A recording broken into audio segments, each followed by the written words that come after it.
Sorry, Val. Should have expected that. Welcome, everyone, to tonight's special City Council meeting, Monday, May 13th, 2024. Before we call the roll, we'd just like to send our well wishes to Kelly Barnaby, who's recuperating and is not able to be with us. Kelly, we love you. We hope you and wish you a speedy recovery. And not that anything against you, Val, but want to make sure that you're back in City Hall as soon as you can. So if you're watching, you probably are, rest up. Val, will you please take the roll? I will. Mayor McEachern. Here. Assistant Mayor Kelly. Here. Councilor Tabor. Present. Councilor Cook. Here. Councilor Denton. Here. Councilor Blaylock. Here. Councilor Bagley. Here. Councilor Moreau. Here. Councilor Lombardi. Here. All present, Your Honor. Thank you, Val. We'll pass it over to the city manager, Karen Conard, who has a presentation along with Andrew Purgo before we get to the public hearing. Great. Thank you, Your Honor. And it is my pleasure to be here tonight.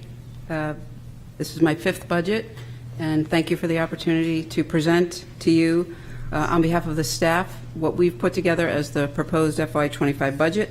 And the staff worked together to intentionally create a document that represented sound, long-term financial planning, along with continued consideration for appropriate, measured management responses to both challenges and opportunities as we see them both short-term and longer-term. This is a true team effort with all departments rowing together, if you will, in support of one another, and you will see that throughout. If you were to read the document, some departments came in under budget, some came over budget, but everyone understood the goal of meeting the council's guidance. So I don't need to tell the folks on the dais, so the council and the staff spent all day today reviewing department by department each section of the budget. And for those that did not, were not able to participate earlier, you can watch the long session on the city's YouTube channel. And when we were in the middle of that conversation, we got the good news that the city, for the 12th time, had its AAA bond rating reaffirmed. So for that, we are very proud. Next slide, please. These before you are the goals that were established by this City Council for their term for years 2024 and 2025. And those are on the right column. And to remind folks, the guidance that the city staff followed, we followed to adopt a range of 3.5% to 4.5% increase in total expenditures with no additional headcount unless the positions are self-funded. Next slide, please. So what is in the budget? We took a more approachable task to presenting the budget this year. We wanted the contents to be more digestible, more approachable, less intimidating, easier to follow. And this slide tries to illustrate what the document includes and how it is organized. And it's a way to illustrate that there really is so much more to the budget and to the effort than just the numbers for the upcoming fiscal year. So as staff does, we use it as a resource throughout the year, and I hope that residents and citizens alike can do that as well. And we follow the guidance of the Government Finance Officers Association budget program to recognize that this budget document serves as a policy document, a financial plan, an operations guide, and a communications tool. And we lean heavily into education and communications tool, if you will. Next slide, please. So the impacts to the FY25 budget fall in the following categories: salary and benefits. You see the items there. The second column speaks to changes in reporting of expenses in two different ways. First, for subscription-based information technology agreements, or SBITA.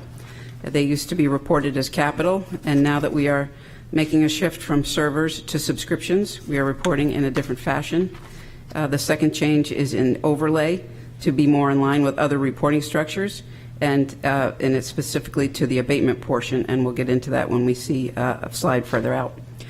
The third column speaks to revenues, and the revenues for FY25 are anticipated to increase $1.87 million, $900,000 of that coming from investment income, having made some prudent investments in CDs and other guaranteed interest rate products. We feel confident in that number. The remaining $987,000 coming from rooms and meals and motor vehicle and ambulance and other local revenue sources. We also speak to the use of the remaining ARPA funds, and specifically to the $2.1 million in remaining revenue loss category funding to be used directly for government services to help offset the tax rate. And lastly, the non-operating column speaks to all the usual items you see in non-operating, and a note here is that debt service and the Rockingham County tax obligation make up 76% of the non-operating budget. Next slide, please. So in meeting the goal the council set, the general fund budget, as proposed, comes in at an increase of 4.5% over FY24, as shown here, for a total of $144,861,000. Next slide, please. Just to remind folks, this is how the general fund is comprised, both of operating and for non-operating, and we like to show the different components of the budget. Next slide, please. So we're heading to the operating budget here, and budget drivers for operating include the cost of living adjustment, salary adjustments, step increases, other contractual obligations, healthcare up a total of almost 7% overall, retirement up almost 5%, workers' comp up over 12%. Things to note in this slide is that with all 16 collective bargaining contracts settled, there is no collective bargaining contingency this year, but that will be different next year when we look to settle eight contracts again. Notables in the operating would be the fire department and contractual obligations and higher overtime rates for collective bargaining contracts not included in the FY24 supplemental appropriation. And in the school, over budget to recognize contractual obligations, special education, transportation, and modular classrooms at Dondero. Next slide, please. This is hard to read from afar, but the point of the summary sheet is this, that the overall increase in FTEs is proposed to go up 0.32, and that is a change of over 8 FTEs from the current fiscal year. And I should note that we are seeing the direct benefit and value of the new additions the council supported last year and into this current year, so we appreciate that. So what is going on here, first from a non-school perspective, is that the finance department reduced by 1 FTE, but is looking to replace that with a part-time employee. Planning and sustainability is looking to reduce by 2 part-time employees and add in 1 FTE for administrative support.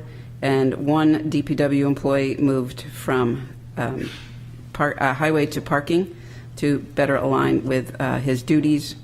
And on the school side, the school looked to repurpose existing staff to make room for a new special education preschool teacher to address growth in that population, to move 1 of the 6 expired ESSER-funded positions, the district social worker, into the general fund, and to increase by 1 FTE, a much-needed psychologist for the student services team.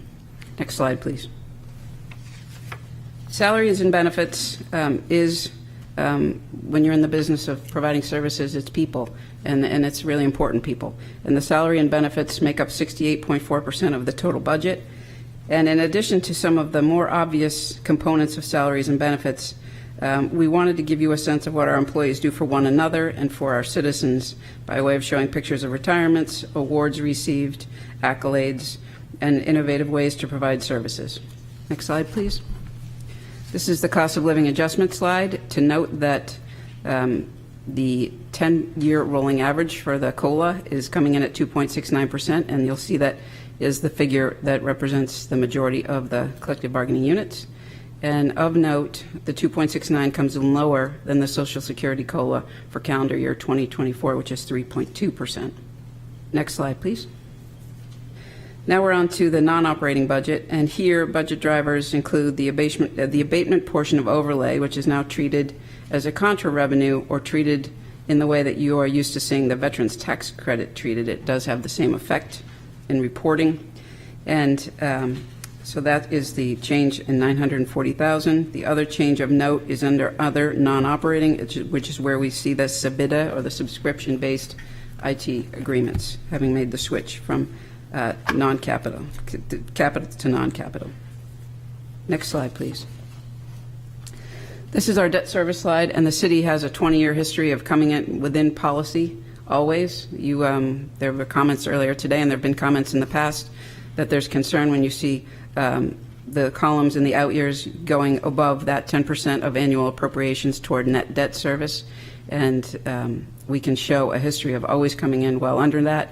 And what we do every year is try to balance the projects that are within the CIP It's fair to note we have some very large projects coming online or slated to come online, and we will have to be mindful of the effect of those larger projects and the choices that this council and future councils will need to be mindful of. Next slide, please. Next is capital outlay or pay-as-you-go cash funding. The request for FY25 is a reduction of $182,000 from the prior year, and we are slightly above the 10-year average in capital outlay expenditure, which the average being 1.59, and we are coming in at 1.63. And reminder that the policy here is to appropriate no more than 2% of the prior year's general fund budget for annual capital outlay projects, and you'll see the list on the next slide. There are 21 projects listed there. Next slide, please. There was an item that was requested by the Health Department, which initially came in the CIP, and which was approved by the Planning Board because it was initially part of capital outlay. But in considering the use of remaining American Rescue Plan Act funds, or ARPA funds, we found it better and more prudent to use some of the restricted ARPA funds for that purpose, and that's why it came out of the CIP and was approved as part of this, as part of the conversation to use ARPA funds when we adopted the CIP. Next slide, please. Rolling stock is another good example of all the departments working together, all the departments with rolling stock needs, that is, because we understood loud and clear the message to work within budget, and in so doing, it involved the pushing out of some fiscal years of some department requests, and as a result, to help manage the whole overall budget, the general fund request came in for rolling stock at a reduction of 11%, or $93,000 from the prior year. Next slide, please. Revenues for FY25. We talked about this earlier on in preliminary budget conversations. As you all know, we received $12.88 million in ARPA funding in 2021. To date, we have allocated 80.3%. The deadline to obligate all of our funding is the end of this calendar year, and we have until the end of calendar year 2026 to expend all the funds. So what we would like to do is we propose to use the remaining balance in revenue loss, which is $2.183 million from our ARPA allocation, to be directly applied as revenue loss to directly offset government services. And if this were to be included in the adoption of the budget, that would leave us with a remainder of $110,000 in ARPA funding left to obligate, and that's all in the restricted category.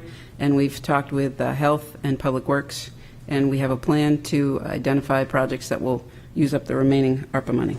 We'll be back to the council later this calendar year with that. Next slide, please. Next is a quick shot of fund balance, or the use of fund balance. Historically, we've used our savings, our fund balance, as a revenue on an annual basis to varying degrees. And with our conservative revenue estimates, we build a fund balance, which we then use as follows. And you can see over the years, in fiscal year, we used $5.69 million. In fiscal year 23, we utilized $3.45 million. Last year was a bigger than average year. It was one of the years we had to make up for the one-time revenues in 23, and we had to grapple with that in FY24. So this year we are proposing at this point to use $2.7 million in fund balance. The average use of fund balance over the last 8 years has come in at 3.74, so we are well below that. And this is all to provide a manageable, stable, and predictable budget plan and to help offset the tax rate. Next slide, please. This is an indication of where Social Security COLA is relative to our property tax rate comparison. You will see that over the 3-year average, the Social Security COLA increase has seen an increase of 5.93%, and to be comparable in the same time frame, the Portsmouth tax rate has seen an increase of 3.89%. We always remain mindful of that comparison. Next slide, please. This is our equalized tax rate slide. This shows the last time the state did this, which was for FY23, or tax year 2022, and this tool demonstrates how much value we get for our tax dollar for services provided. So the state equalizes every community, brings them up to 100%, and then tries to understand what the tax rate would be. And if Roseanne were up here, she would tell you our current ratio is at about 68%, and the state would use the weighted mean ratio. And for our current valuation of $6.6 billion. If the state were to bring us up to 100%, that would be $10 billion. And as such, that's where that figure of $11.73 per thousand comes in. And the chart is meant to illustrate that of the New Hampshire communities with more than 20,000 residents, we are far and away the lowest equalized tax rate community. And we are proud of this. It's the best apples-to-apples comparison that we can provide that really shows what the value of our property is relative to our tax rate. And it's a tool, I should have started with this, it's a tool used by the state to apportion certain costs relative to schools and county administration, along with allocation of expenditures. So right when we finish up in a couple of slides, I'll close out with our with a suggestion of what the estimated tax rate will be for the upcoming year. Next slide, please.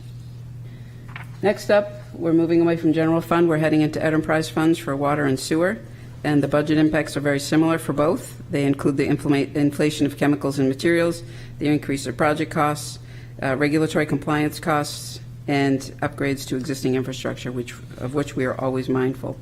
These are pictures that are current projects, and these are folks hard at work, and they do this every day in and day out, 24/7. We said that a lot today. Next slide, please. The water user rate is proposed to increase by 6%. This compares to 4.5% last year, and this would mean that the average residential customer bill would increase by 6 cents per unit, or $1.39 per month on average, or $16.64 per year on average. Next slide, please.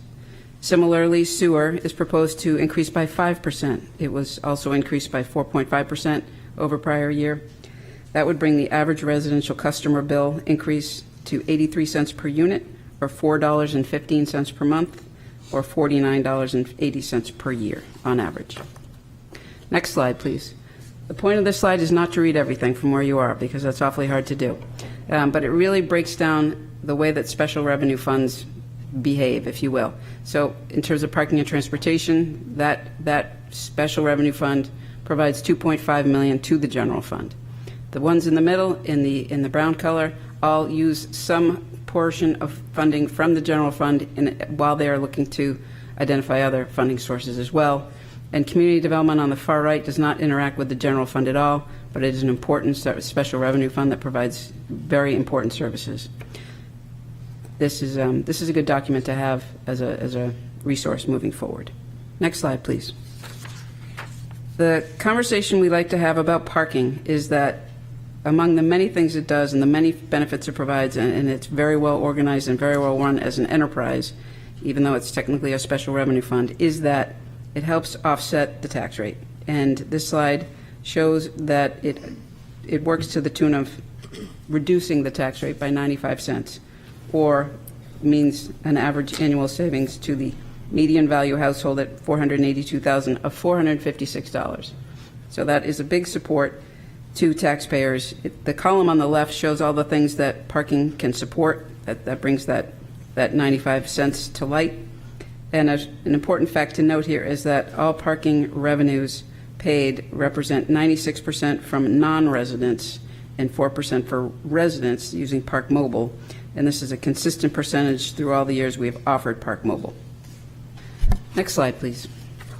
So as mentioned, the estimated tax rate for the upcoming fiscal year, which is for tax year 24, for a median single-family residential home at $482,000, is estimated to be an annual increase of $347, or I will round up to $29 per month, at the estimated tax rate of $16.85 per thousand.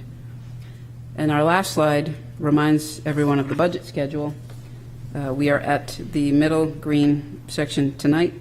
We look forward to opening and continuing the budget public hearing, and we will have a budget review on May 23rd, and we hope to seek adoption from the council at the June 3rd meeting.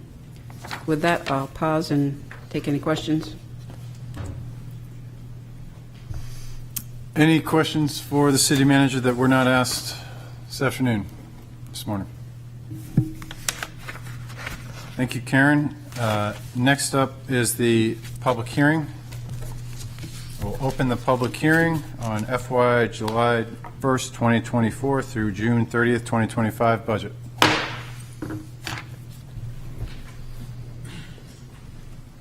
Please approach, state your name, city.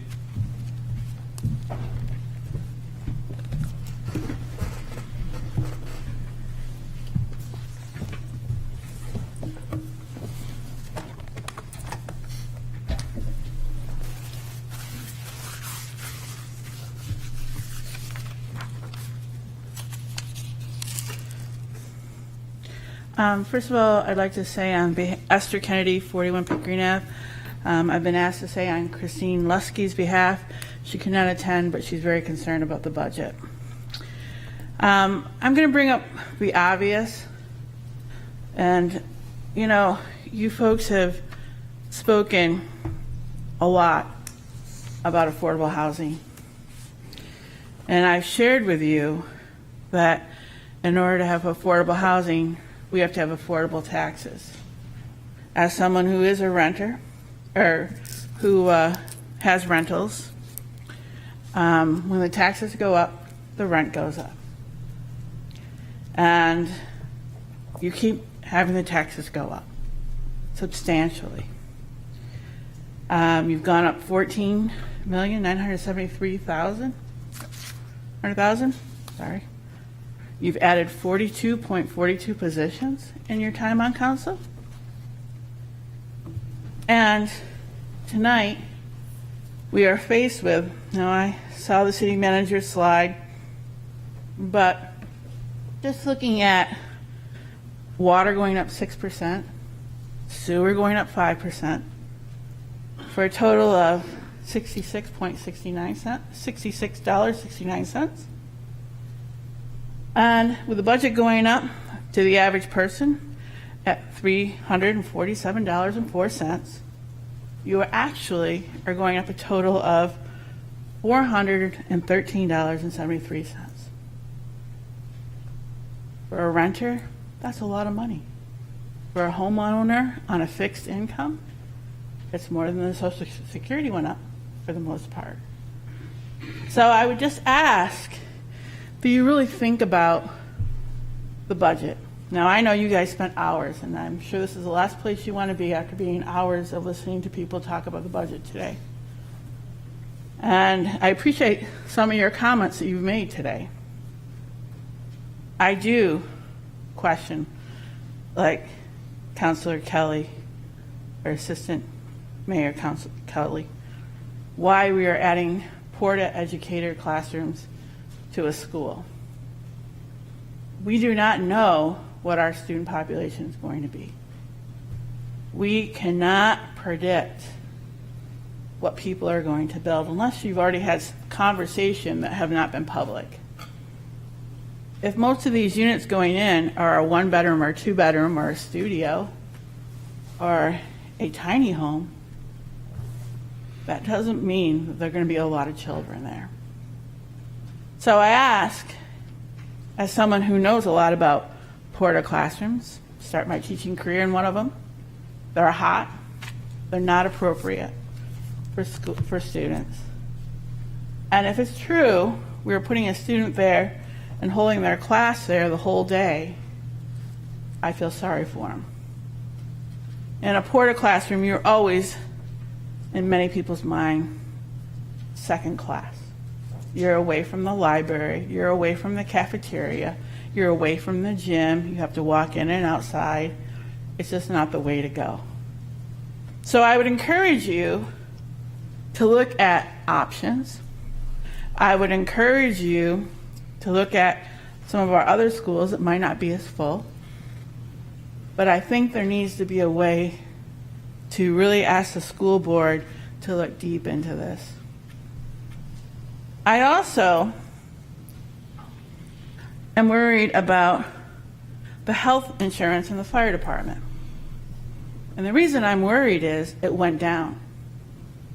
As someone who works as a public administrator, I know health insurance is going skyrocketing. It's driving most of our budgets throughout this state.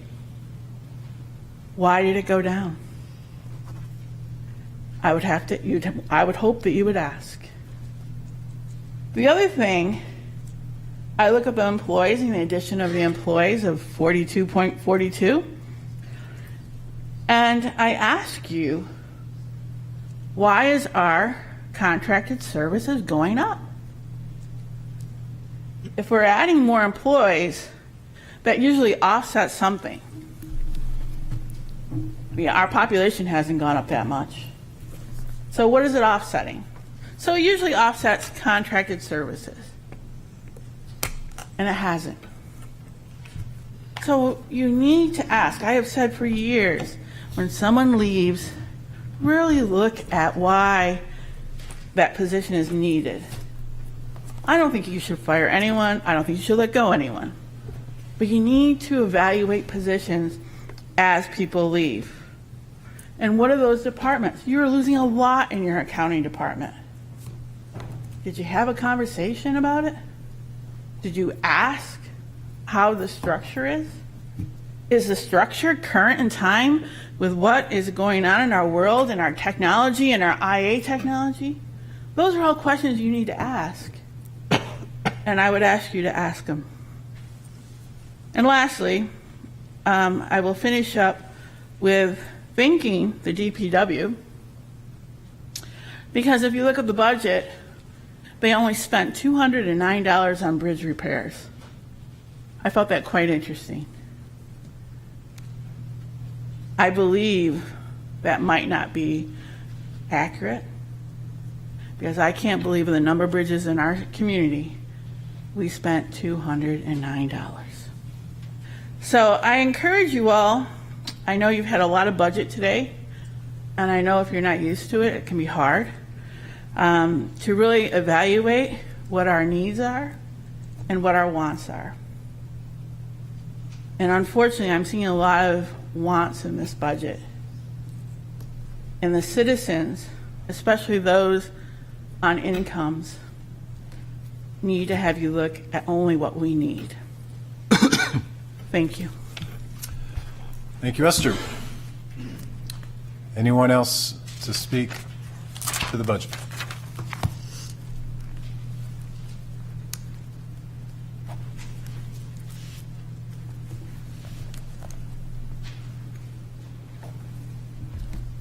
Good evening, Petra Huda, 280 South Street. As usual, I have a couple questions that I don't know if were asked this morning because I couldn't stay at the meeting all day. So I'm going to just repeat them and maybe we could get answers.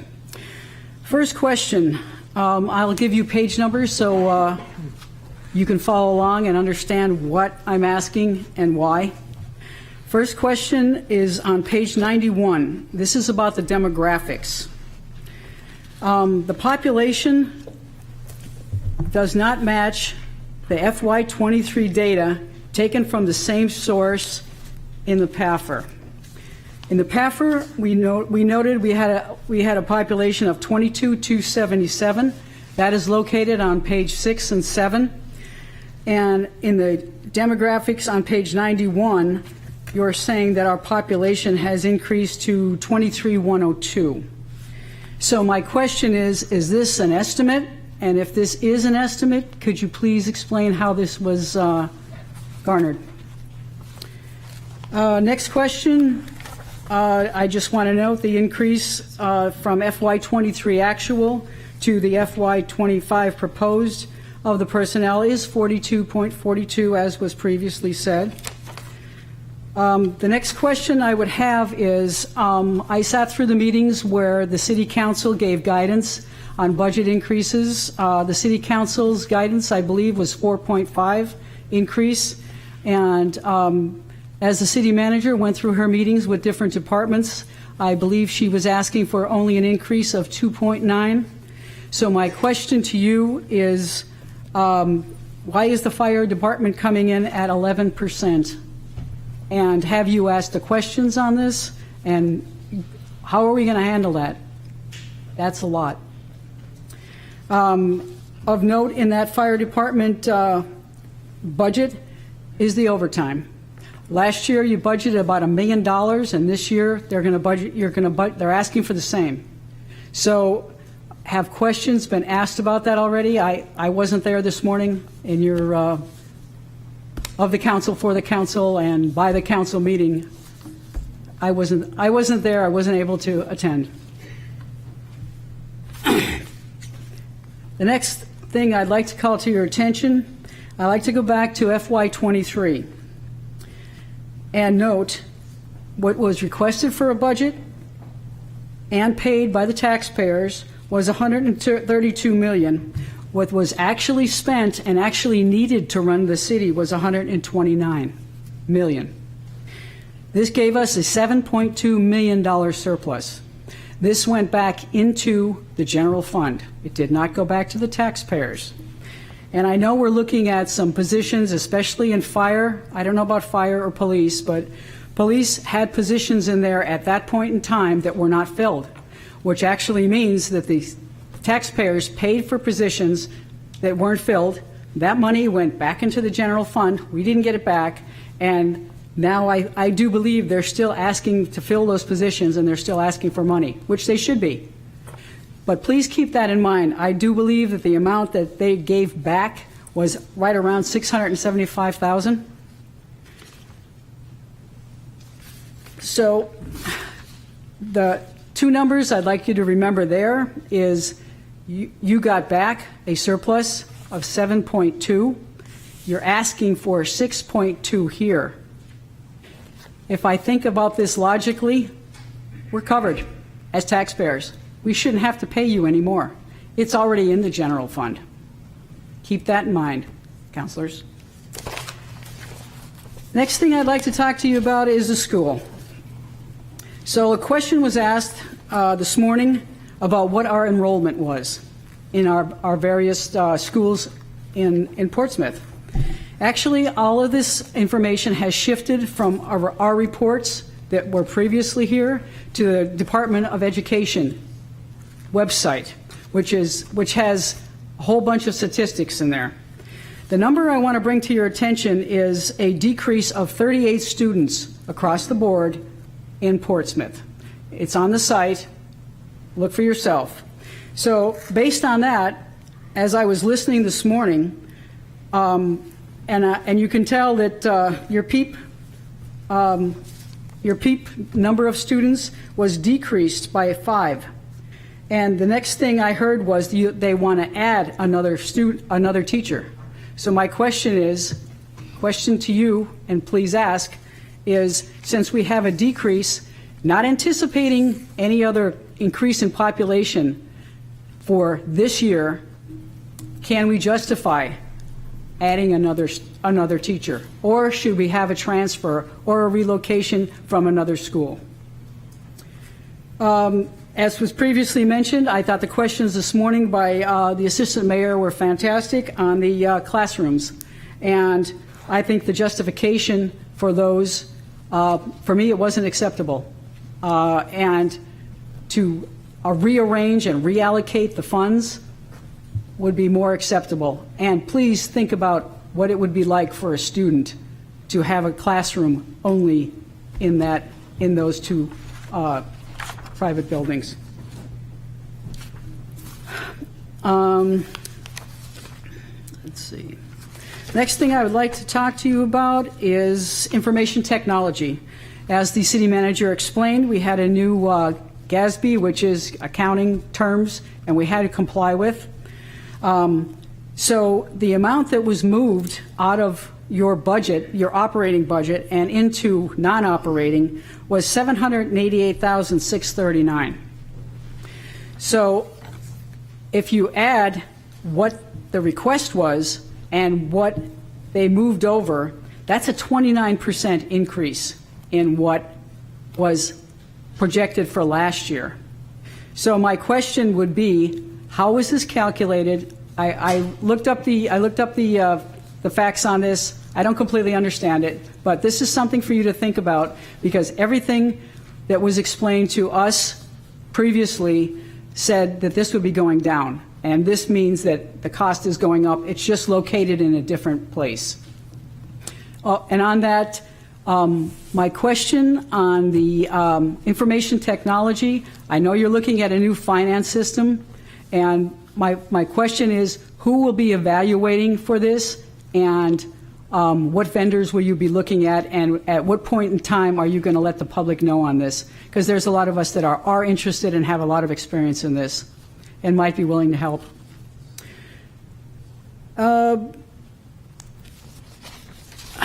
Next thing I'd like to talk to you about is Public Works. Now,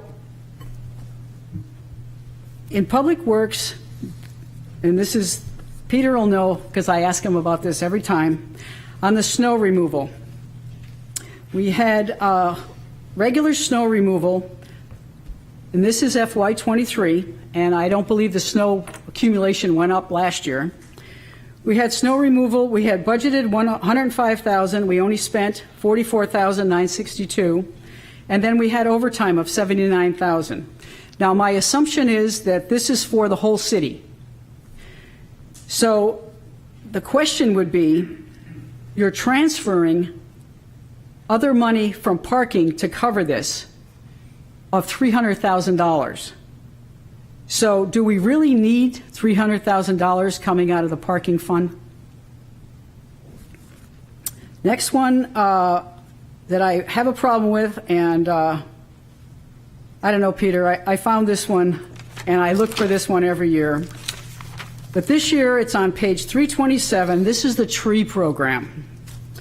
And we have, only this year, and first time this year, professional services for engineering, $13,000 in there. So I guess I would ask you, Council, please request to know what we need in engineering in the tree department. Because I think, personally, I think this is for the summer interns, and it wasn't put over where it belonged. Next question is on mosquito control, on same page. We only spent $18,900 out of 26 requested in 23, and now we're taking it up to $31,600 in 24 and 25. So why are we taking it up $12,000? We haven't changed unless we're expecting cicadas. I could understand completely if it's that. Let's see. I think the last thing that is concerning, and this is on water and sewer. So if you could look at, I know we have on page 7 the increase in the water and sewer rates. Water is going to be up by 6% and sewer up by 5%. The general increase that was supposed to be in the model that was followed the last quite a few years was 2%.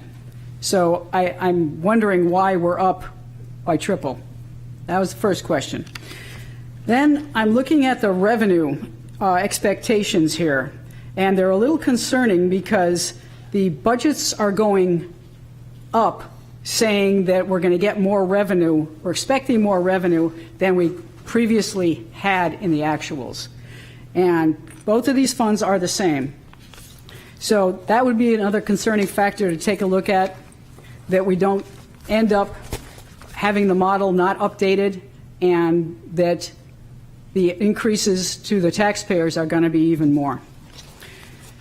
So in finishing, I'd just like for you to keep in mind that the property tax increases from FY23 to now have been $14,973,000. Now, and I know it's been said that we are used to a certain amount of services here, but I would ask you, are we getting, in 2 years, have we gotten $14 million worth of increased services when our population has not increased?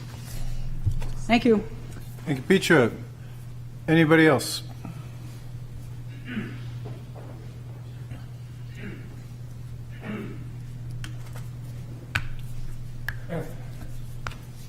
Mayor McCachran, City Manager Kennard, members of the City Council, Charlie Griffin, 210 Hillside Drive in Portsmouth. I see the 3-minute clock, but I'm assuming this is a public hearing, so the 3 minutes doesn't apply. Okay, all right. I want to in begin, your first heart, of all, by Charlie. commending city staff on the excellent job they have done in preparing this budget document. It is lengthy, and I've gone through most of it a few times, but not all of it. But it contains a treasure trove of information. I particularly like the sections on city-wide accomplishments, and also the one related to Portsmouth at a glance, which I found to be very informative. I also like the format, where you have budget comments, summary of expenditures, summary of programs and services, and goals and objectives. Having said that in mind, however, I also have some questions and comments. Some of them are trivial, some of them are more major. But in making my comments, I'm going to refer to pages in the budget. And for your benefit as well as mine, in terms of the page count, I'm going to begin with the city manager's message, which has in the lower right-hand corner page 1, and we'll go from there. So I'm going to begin and the general fund comments of the city manager's message on page 9. Just to comment on, I see a 27% increase in overtime, a 57.10% increase in insurance reimbursement, pupil transportation up 19.59%. I'd like to know what has triggered those increases. Electricity up 4.2%. Many of us, as residents of the city, as you know, participated in Portsmouth Community Power and saw our rates go down, and I'm curious as to why the city's rates went up. But there's an interesting anecdote that I came across in terms of these electric rate increases. For example, Public Works on page 313, their electricity is up $18,000. The Public Library on page 329, their electricity is up $12,000. But the Senior Services Department, or the Senior Services Center, to which I belong, their electricity goes down from $34,000 to $32,000. And I thought about that, and I asked myself, why is that? And that's because those of us who patronize the Senior Citizen Center come from a generation that knows how to get by with less. And as you go through analyzing this budget document, I would ask you to keep in mind, can the city still survive by getting by with some less? I'm confident it can, and I leave that to you. Returning back to the budget itself, page 9, total operating budget. Other non-operating expenses have increased from $488,000 to $1.3 million, or an increase of 166.28%. Ms. Petra talked about the water and sewer rate increases of 6% and 5%. City manager says in her comments to you that this is attributable to inflation and the increased charge of supplies. And one of the charts on the presentation that we given tonight says, well, the water and sewer bills aren't part of the tax rate. I mean, that's true, but the bottom line is they still have to be paid. Now, back in the day, when I participated in city government, city councils 1 year would increase the water rate, leave the sewer rate flat, the next year increase the sewer rate and leave the water rate flat, basically to ease the burden on taxpayers. And as I look at this, I also went farther into the budget, and this talks about the salary apportionment situation, and this appears, I think, on the page 400s. In the water division, page 410, the first two positions, deputy city manager and director of public works from other departments, are listed as partial water department employees. Page 430, the same thing. We have the deputy city manager added as a part-time employee in the water department budget. The salary breakdown at page 441, 60% city manager, 20% water, or 20% sewer, 48% finance, 50% planning, 25% funded by water, 25% funded by sewer. Parking and Transportation Division, same situation. Assistant City Attorney, Legal Enforcement Officer, and Principal Planner all have portions of their salaries included in these budgets. And I ask you, why is that? And does that not attribute to some significant extent to the 5% and 6% increases? Page 12, general reimbursement, insurance reimbursement up 9%. Page 14, a minor issue, school department. School board stipend increases from $1,400 to $1,700. I don't know what that means. As you know, school board compensation, as your compensation, is fixed by the charter, but I'd like an explanation for that. Page 15 talks about COLA, and this has been a pet peeve of mine. I know, and I'm glad to hear, all your contracts are settled, but the COLA puts us, for COLA purposes, with Boston, Cambridge, Newton, Massachusetts, and then New Hampshire. And my question is, why are we locked into them? I know it's a Bureau of Labor provision, but think about this. Boston is the fourth most expensive city in the United States. In Cambridge, the cost of living is 73% higher than the national average. In Newton, the cost of living increase is 87% higher than the national average. Martha's Vineyard is the most expensive place to live in the entire United States. Portsmouth, as we know, is not inexpensive, but it's 46% higher than the national average. And I know that, as I say, your contracts are settled, and I know that there was a chart which said, well, Social Security COLA was 3.2%, and the average COLA, I think, is set forth here for all our city agencies is 2.69%. But I would submit to you, and again, this comes from the Portsmouth at a Glance section of the budget, 20% of our population is 65 or over. And what that means is that for the majority of them, Social Security is their major source of income. So a 3.2% COLA increase is not unreasonable for them. But for our city employees, and I don't begrudge them, a COLA of 2.69% is hardly a significant portion of their income.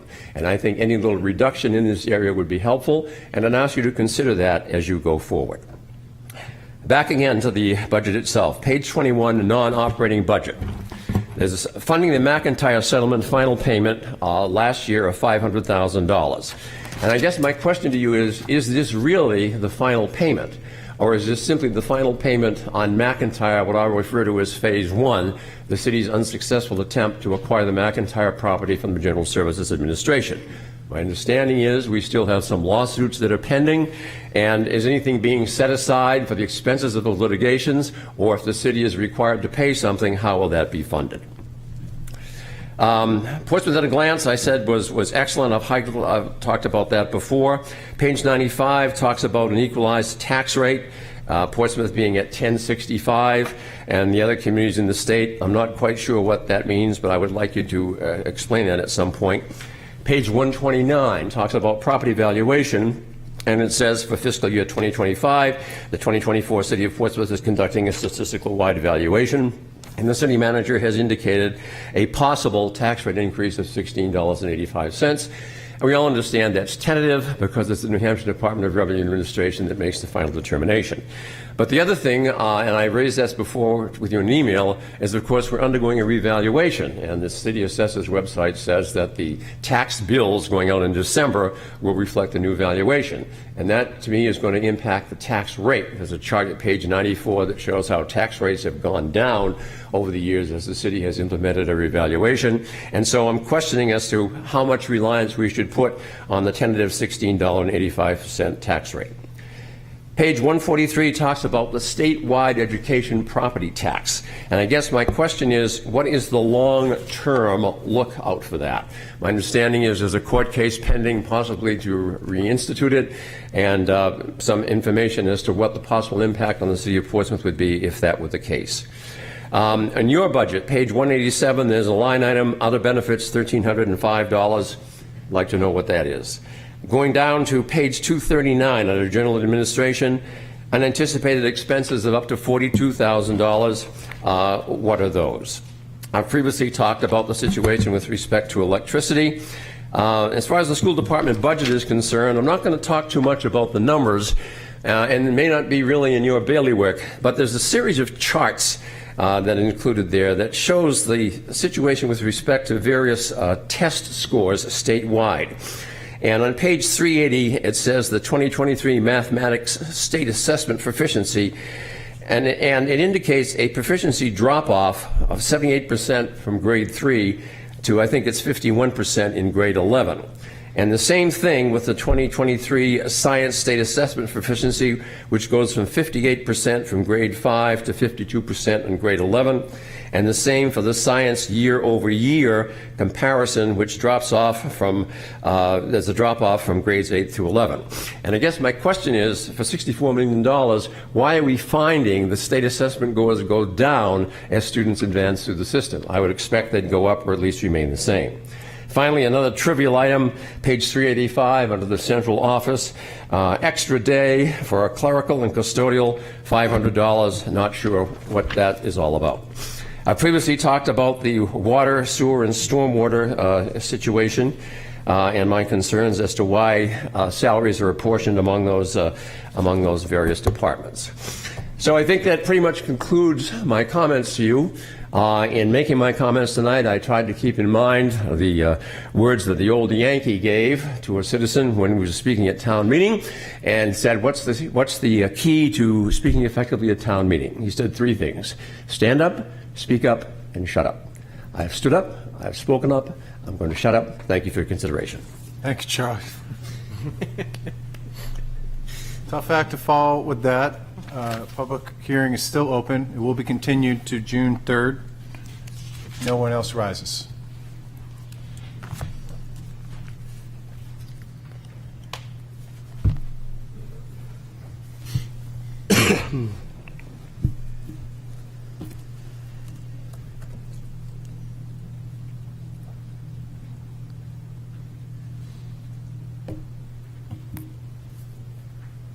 Good evening. Thank you for this opportunity to speak on this complex subject. It is, in my opinion, without a doubt. Hey, my Eric, name is Eric Anderson, thanks. 38 Georges Terrace in Portsmouth. I think this particular subject, the budget, is without a doubt the most important function that a city council can make.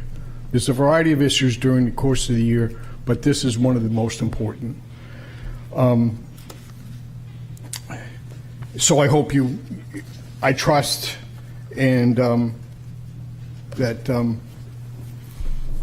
you will do the best you can with the hopes that you might be able to reduce the budget or make recommendations for reductions in behalf of the taxpayer. That's one thing that I think in some of the comments that I've heard is that we have some particularly high standards for our city, and that's reputable. But I think the standards that we're not creating equal standards for the people who have to pay their tax portions.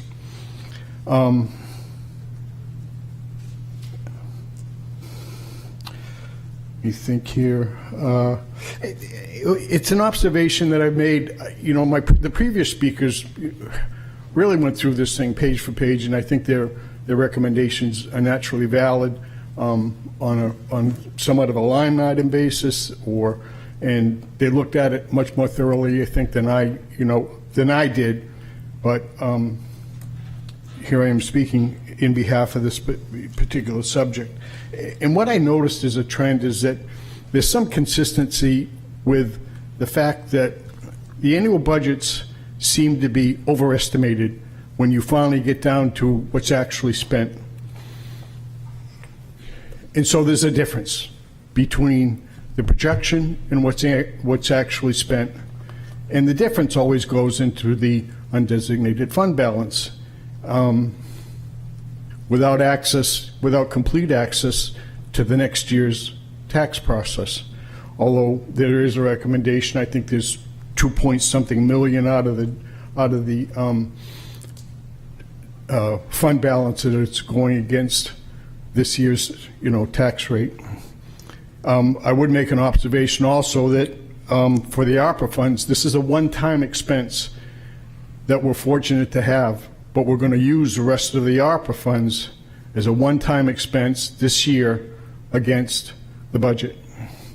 It's not going to be there next year, and I think that's an observation that has to be considered in whatever is going to be coming forward. I think it's been said that we're going to experience a valuation adjustment this year. I don't know how that's going to reflect back into the tax rate for the end of the year, but I think it's an important consideration, and we all probably have some suspicion that our valuations are going to be going up, which is going to mean another tax increase, or is going to mean more money out of the taxpayer's pocket. I will make a general, there was something in the, with the water and sewer rates, there was something in the annual comprehensive financial report that indicates that, let's see as well as I used to, that the water and sewer have excess cash funds to the tune of, I think it's, I could be wrong, no, like 14 million in the water and 40-something in sewer, for a total of $55 million in cash in one-time investments. And I'm wondering, with that amount of cash in those two particular enterprise funds, why isn't that being put against our taxing, the rate increases that's been projected to take place? It seems a little bit unusual. There's that much cash, and then the rate's going to be going up. So I bring that to your attention. For if you've noticed it, fine. If you haven't, then it's something that maybe might be within your discussions with this particular increase. Thank you very much. Some of the previous speakers, I agree with them.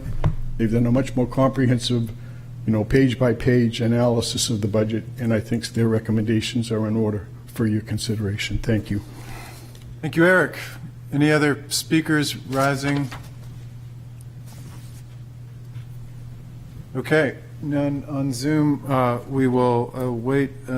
We will recess the public hearing to June 3rd. And in between that time, we will have a work session. We'll also hear from Roseanne Lentz, the assessor, before that time period. And for a reminder at home, when we talk about the revaluations, it is separate from the conversation of the budget so much as when we're creating the budget, that's the pie. The revaluations are how we cut that pie up. And so we are going to have a lot of conversations on revaluations, but just because revaluations of the entire city of Portsmouth increase does not mean the budget itself increases. Those are separate from that conversation standpoint. So look forward to that conversation, and we will recess the public hearing to June 3rd. Good night.